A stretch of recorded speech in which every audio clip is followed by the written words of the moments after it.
Hello and welcome. My name's Tarquin and I've just joined the Malvern Male Voice Choir. Now, I only joined a few months ago back in November and I'm just a new boy because the Malvern Hills Choir was established in 1922. So literally this year we are celebrating a whole century of music that has been sung and performed in and around the Malvern Hills for over 100 years. So we're very lucky with the choir this year in that we've commissioned a very special piece called On Malvern Hill, written and composed by a local composer, Liz Dilnot Johnson. And we've taken this piece and we've just made a short little film just to introduce you to this magnificent piece which you'll hear at the end and just see how the whole piece was created and rehearsed, and we really hope that you'll enjoy it. So let's go and meet the choir and see how rehearsals are getting on.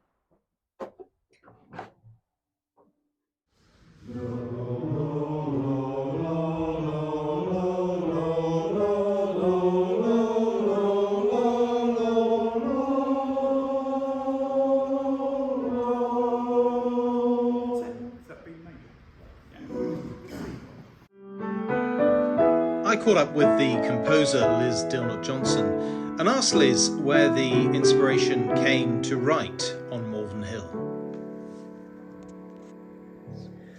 Well, it started in my Qigong class, I believe.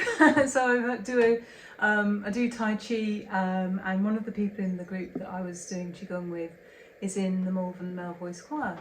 And he started to hear about my work, and I think there was a combination of that, and I know the conductor, Charles, as well.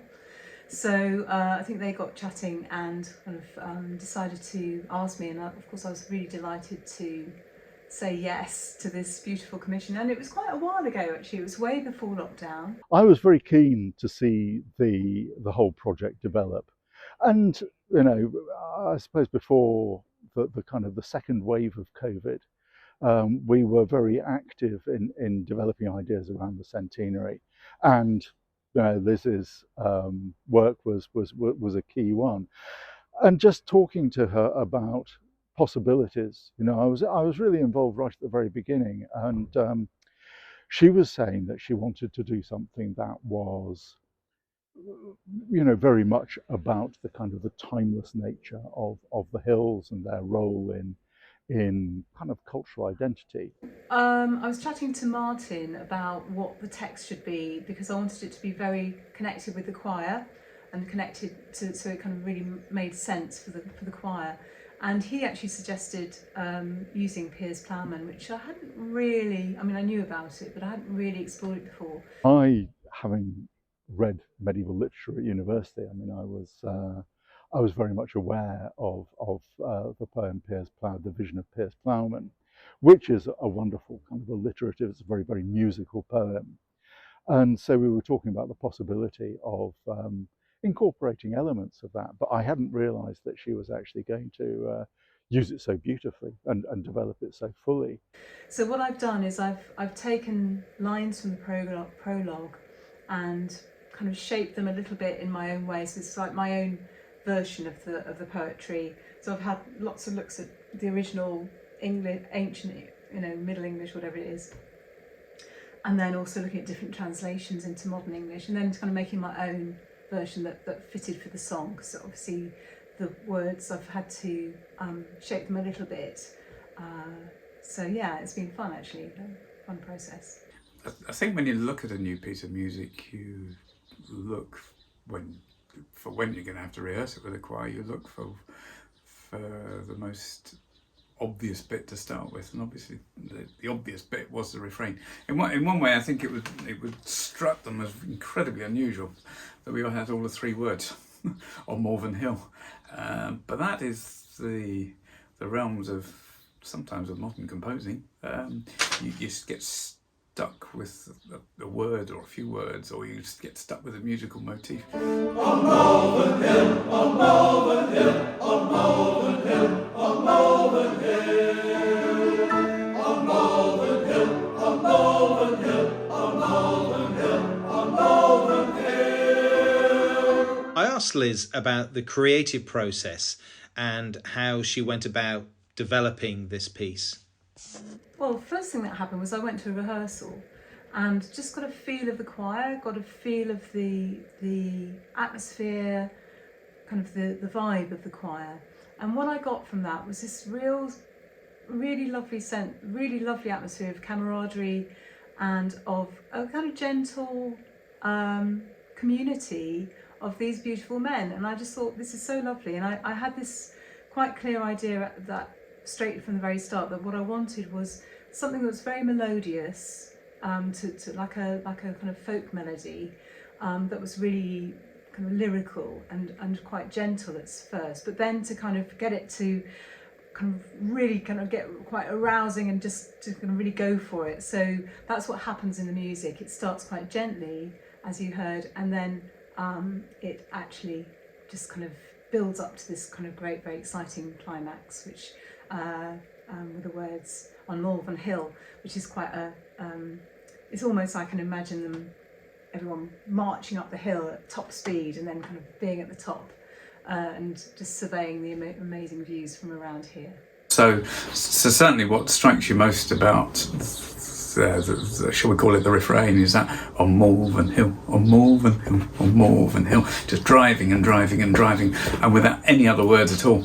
But that was the way that Liz developed the rhythm, developed the tune. It was her response to the hills, to the poem, to the choir as well. I mean, I think she found it quite interesting working with the idea of a 4-part male choir. How much inspiration did you take from actually being on the Malvern Hill, sort of walking on the hills? There's a number of places that are quite pinpointed within the song. So the hills and the tradition of Elgar being here, it's all really deeply inspiring, and I live virtually on top of the hills, so I'm walking on the hills all the time, and I get a lot of I find just the spaciousness of being here really inspirational, and obviously all that heritage of Elgar and these sweeping lines, so the sweeping lines of the melodies and sort of rising up, and it's a bit of a gift, really. So what were the challenges creating a piece for a 4-part male voice choir? So I have written for Male Voice Choir, and I love writing for male voices. I always think there's a bit of an imbalance there's lots of male composers writing for female voices. So I quite like being a female composer writing for male voices. It's quite a nice thing. And I love the different qualities of the tenors that kind of rise and soar, and the basses that provide that kind of firm foundation. I love the sonorities of the male voice choir. It's sort of different from the other sounds of other choirs, and it's a really lovely medium to work in.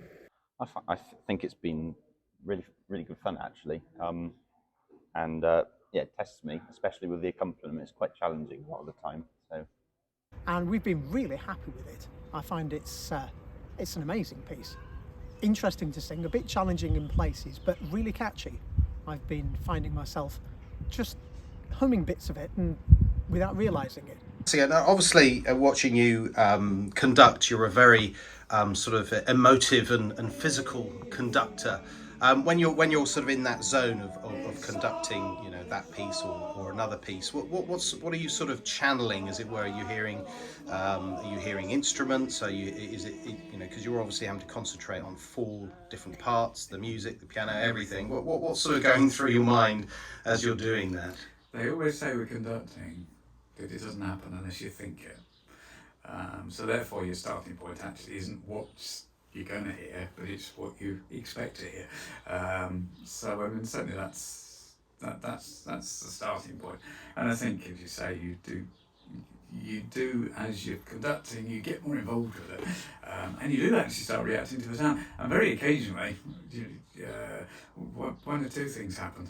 You know, the choir or the pianist or whoever the performers are do something you don't expect. Nothing wrong, but actually even better than you were expecting, and then you react to that. And equally, sometimes when I'm conducting, I sometimes think, right, I haven't done this yet, but let's see if this happens.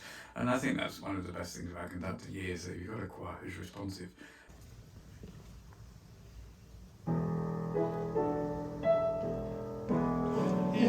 summer season, when soft was the sun, I went down in this world's sweet wonders to hear. On a May morning on Malvern Hill, I befell an enchantment, a wonder methought.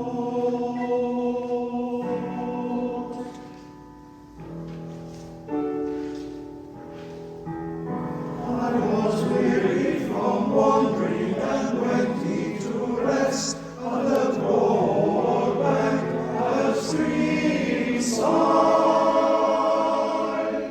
As I lay and leaned and looked on the waters,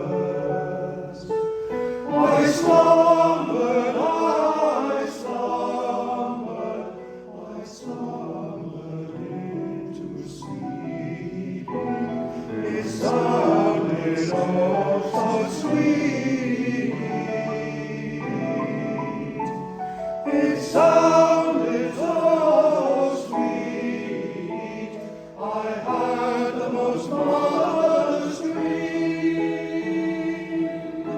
on Malvern Hill.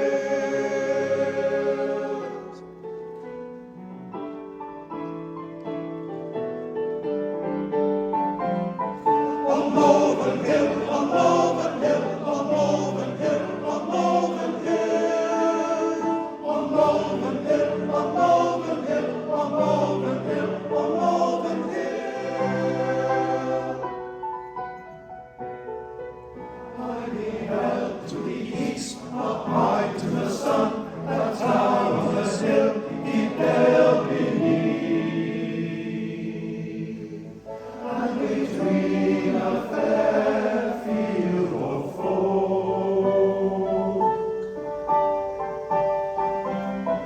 On Malvern Hill, on Malvern Hill, on Malvern Hill, on Malvern Hill. On Malvern Hill, on Malvern Hill, on Malvern Hill, on Malvern Hill.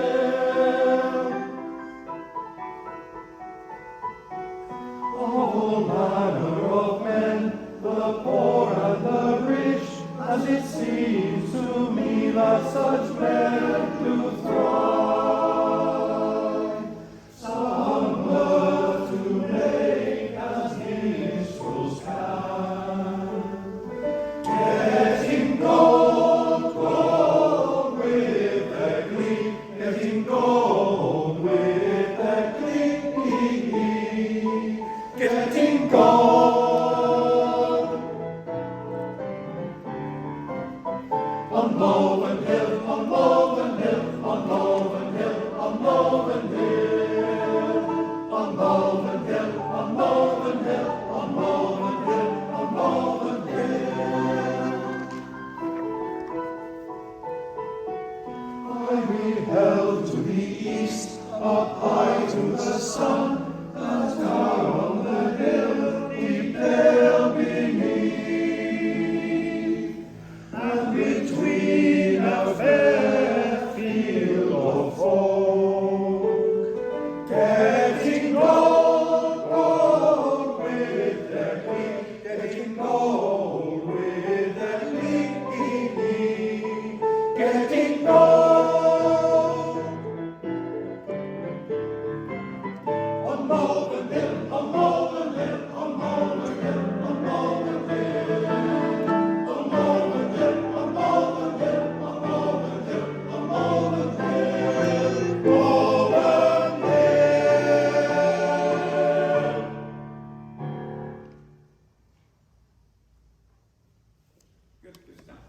So there you have it, On Malvern Hill, behind the scenes.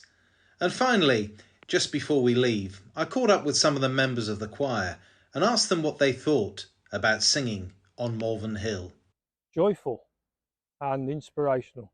It's about looking to Malvern's history and touching on its past, but it's also about looking forward and the positive things about Malvern and Malvern Hills. But nevertheless, it works. And when you listen to it, and because whilst you're singing it, it's difficult to imagine what it sounds like. But actually, when you listen to it, when it's been recorded, it sounds great. It's atmospheric because it makes you feel that you're on the hills, and I can actually see some of the scenes in my mind's eye that it refers to. And also a word I would use is jolly, because the chorus is it's as if people are leaping up and down on the hills. Joyful, and it also captures the historic essence of the Malvern Hills. I think it's a really good piece. I'm glad that the choir commissioned it especially for the centenary. It was a feeling of coming home, I suppose. Having lived most of my adult life in Malvern, it was very appropriate, and the words are good. Well, I like the folky aspect. It's a little bit different to what we normally sing. So. It's a jolly good piece. I mean, sort of really enjoyed learning it and singing it. It's colourful, definitely. Quite lush harmonies. It's a lively piece. It brings back memories of the hills, and I just really enjoy singing it. Both history and timelessness, really. It's an exciting piece, but it's a thoughtful piece. And given how old the words are and what it was written for, I think I'd hopefully be able to say at some point it's a historic piece. Like the Male Voice Choir, it was a group of men joining to walk on the Malvern Hills, and they were all very much uplifted by it, and she seemed to be pleased with what we achieved. Some of the words that I use in the score are flowing, also muscular and vigorous, so I suppose those three will do.